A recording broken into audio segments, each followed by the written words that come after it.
A very good morning to all. We are in the last concept of this chapter. Before going to start today's concept, so first we shall recall about whatever studied in last session. That is different types of input output slots and its uses, bus and its types. Now in this session, let us discuss about memory and its types. First, let's see what is memory. Computer memory refers to the electronic storing space for instructions and data. So, memory is the most essential part of the computer. It is a storage part of the computer also. We need memory to store what? Data. And this storage enables us to use the stored data to in future. There are two basic types in a memory: internal memory and secondary memory. Let's see what is internal memory. It includes registers, cache memory and primary memory which can be directly accessed by the processor. I repeat, internal memory includes registers, cache memory and primary memory which can be directly accessed by the processor. And it is used for what? Temporary storage of data and instructions on which the processor is currently working. So this memory is the fastest among all other memories and is very expensive. So therefore a very small part of internal memory is used in the computer system. These are the features, say temporary storage, limited storage capacity and fast access. This memory is the fastest among all other memories and very expensive, high cost. So internal memory includes registers, cache memory and primary memory. Let's see one by one. First one, registers. Registers are already studied in a previous session, this concept. These are high speed storage units within the CPU but have a least storage capacity. So the registers are high speed temporary storage areas located inside the CPU, and these registers are not referenced by their address but are directly accessed and manipulated by the CPU during instruction execution, during the execution of instruction. So after the CPU gets the data and instructions from the cache or RAM, the data and instructions are moved to registers for processing. And these registers work under the direction of CU, that is control unit. Next, see cache memory. Very important concept for 3 marks.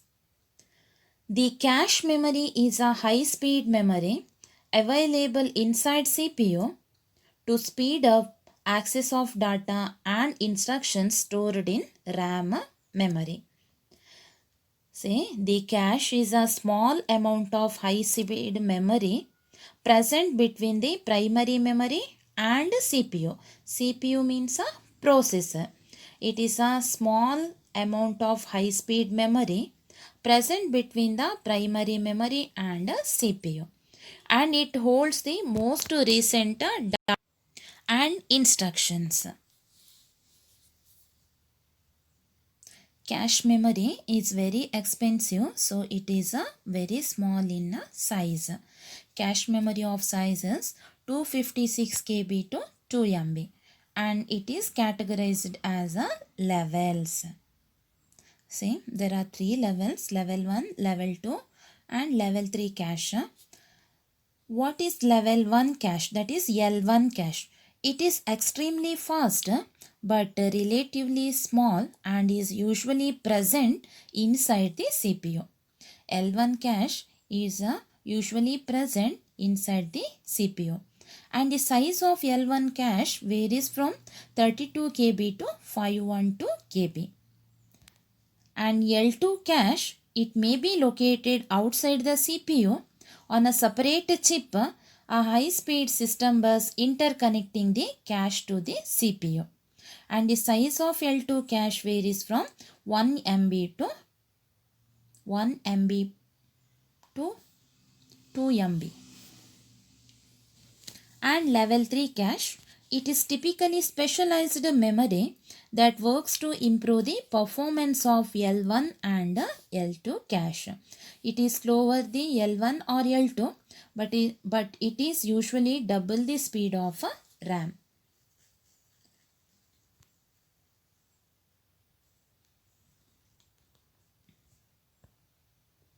Next concept, primary memory. Primary memory is the main memory of the computer.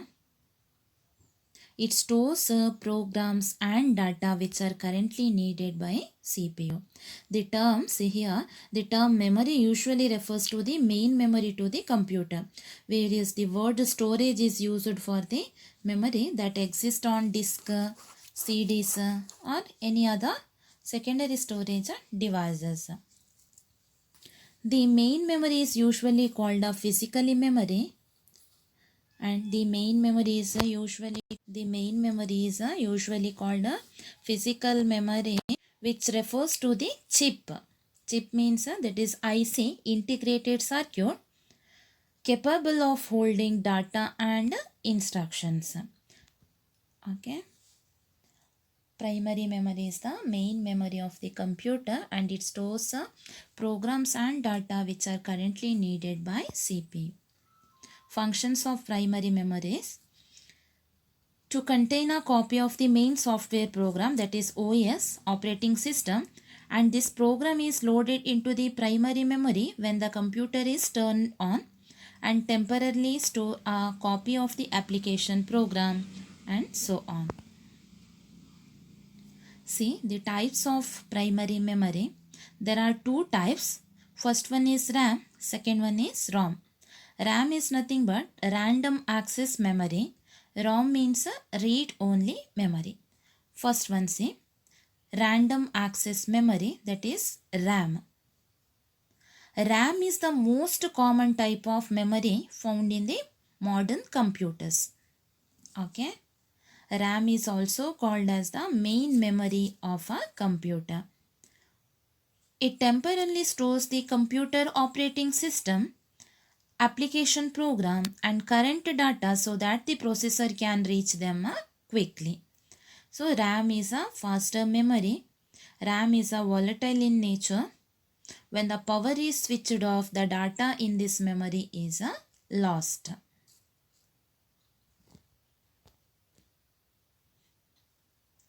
Some types of RAM: static RAM, that is SRAM, dynamic RAM, that is DRAM, SDRAM, DDR-RAM, also called as DDR-SDRAM. First see static RAM. Static RAM, that is SRAM, in short SRAM. This chip is usually used in cache memory due to its high speed. It stores information as long as the power supply is on. It is more expensive than a DRAM and it takes up more space. DRAM, next one, dynamic RAM. It is the most common type of memory chip, and DRAM is cheaper than SRAM and they consume less power. It uses transistor and capacitors. They are further classified as SDRAM, DDR-RAM. We'll see what is SDRAM. SDRAM stands for Synchronous Dynamic RAM. It is synchronized to the system clock. Since it is synchronized to the CPU, it knows when the next cycle is coming and has the data ready when the CPU requests it. DDR-RAM, it stands for Double Data Rate Random Access Memory. It works same as SDRAM, but the data transfer rate is double when compared to SDRAM. Different types of DDR-RAM are DDR1, DDR2 and DDR3. Next see, second type of primary memory, that is ROM, read-only memory. ROM stands for read-only memory. It is a non-volatile memory, that is the information stored in it is not lost when even when the power supply goes off. So it is used for permanent storage of information. See here, in ROM, the information is burned, means pre-recorded into the ROM chip at manufacturing time. Once data has been written into a ROM chip, it cannot be erased, but you can read it. There are three types of ROM. PROM, that is programmable read-only memory. EPROM, erasable programmable read-only memory. EEPROM, that is electrically erasable programmable read-only memory. Here PROM, that is programmable read-only memory. It is a memory on which data can be written only once. In this chip, it is not burned at the manufacturing time but can be programmed using a PROM programmer. Okay, this is about what? PROM. Next, EPROM, that is erasable programmable read-only memory. Here the information can be erased and reprogrammed using a special PROM programmer. In third type, EEPROM, this is a equivalent to EPROM but does not require ultraviolet light to erase its contents, because it can be erased by exposing it to an electrical charge. Next, see the difference between RAM and ROM. Some of the differences given. See, RAM and ROM. RAM stands for random access memory. ROM stands for read-only memory. RAM is a volatile memory. ROM is a non-volatile memory. And RAM require a flow of electrically to retain data. ROM will retain data without the flow of electricity. Type of RAM, DRAM, SRAM, and so on. Here ROM, PROM, EPROM, EEPROM.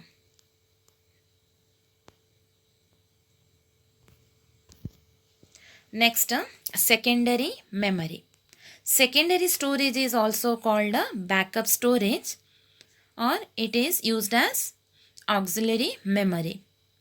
The secondary memory is used for bulk storage or mass storage of programs, data and other informations. It has much larger capacity than main memory. And the secondary memory retains the information once stored on it. The magnetic memory such as a hard disk drive, compact disk, pen drive, memory cards is the most commonly used secondary memory in the computer. These are the permanent storage devices.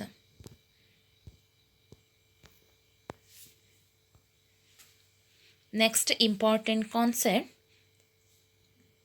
for 3 marks. Power supply to a computer system. See, electric power is the main source of supply for the operation of electronic components of a computer. Therefore, continuous power supply is essential for the computer to prevent them from failures, breakdown or a shutdown. So, all computers come with a power supply. Okay. There are two types of power supply. First one is a SMPS, that is switch mode power supply. Second one is a UPS, that is uninterruptible power supply. In UPS, there are two types, online UPS and standby UPS. Now, first let's see what is SMPS. SMPS is nothing but switch mode power supply. It stands for what? Switch mode power supply. And SMPS converts electrical current from an AC line circuit for electronic devices. It converts AC power from an electrical outlet to DC power needed by system components. It contains two factors, that is the power card plug, a fan for cooling, because it generates a lot of heat. So it contains the power cord plug, a fan for cooling because it generates a lot of heat. Next power supply to a system, that one is UPS. UPS stands for uninterruptible power supply. UPS stands for what? Uninterruptible power supply. It is a power supply that includes a battery to maintain power in the event of power failure. Okay, it includes a battery to maintain power in the event of power failure. And it keeps a computer running for several minutes to few hours after a power failure. It keeps what? A computer running for several minutes to few hours after a power failure. There are two types of UPS, online UPS and offline UPS, that is standby UPS. See, what is offline UPS? It is also known as standby UPS. In this, the inverter does not remain in its on state as a online UPS. Instead of switches to on only when the main power supply gets off. So offline UPS monitors the power line and switches to battery power as soon as it detects a problem. This is about what? Offline UPS. Main advantage is less expensive than online UPS. These are less expensive than online UPS. Disadvantage is what? It requires user interaction. In offline UPS, it requires user interaction. Now see, what is online UPS? Here, the power supply flows through an inverter whether the main power supply is on or off. In this inverter is on continuously. Here, UPS continuously provides power from its own inverter even when the power line is functioning properly. Then it is more costly than offline UPS. This is a disadvantage. Online UPS is more costly than offline UPS. Okay. And online UPS gives good continuity of power supply. Here no user interaction.